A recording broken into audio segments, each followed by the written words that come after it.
So we've looked at the legs and we've looked at the feet as the most accurate indicators of mental activity in reaction to different situations. Well, what about the torso? Well, one of the nice things about the torso is that it never lets us down. The torso carries the majority of our most important organs. And so from an evolutionary standpoint, the body has to protect the torso. Well, how does it do that? Number one, it does that by distancing itself from the things it doesn't like.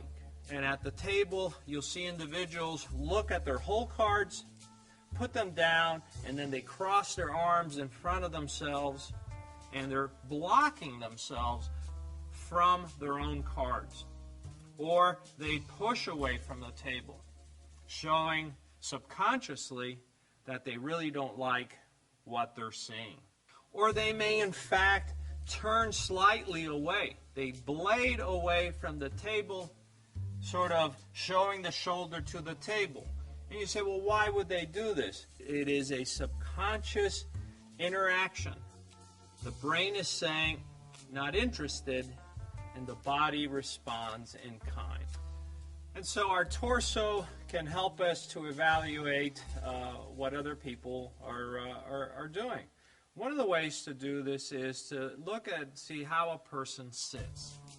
Are they leaning towards the table, or are they leaning away from the table? When they're sitting down, are they slumped, or do they sit upright? And what you'll find is most of the time, people have a sort of preferred sitting behavior where they tend to sit kind of slumped, very comfortable.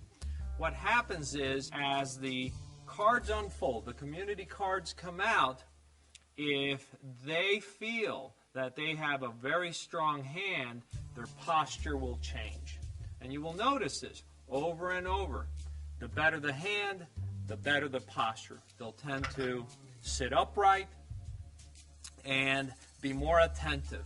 These are called intention cues. And one of the most important intention cues is the fact that we lean towards the things that we enjoy.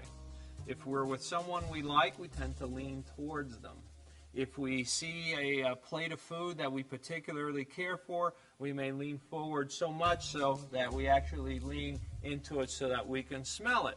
The opposite, of course, is you lean into something, you smell it, you don't like it, and so you move away. Now, no one gets a memo telling them, hey, this is how you behave when you smell bad food or you see something you don't like.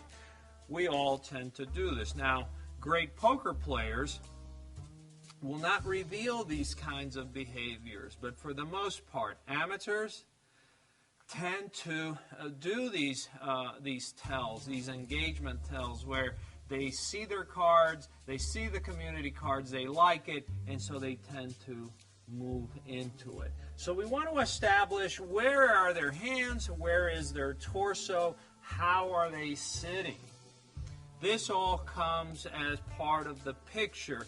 Finally, when we get into the face, we have to look at the dynamics of the face in their totality and see, well, what is it that the face is really telling us?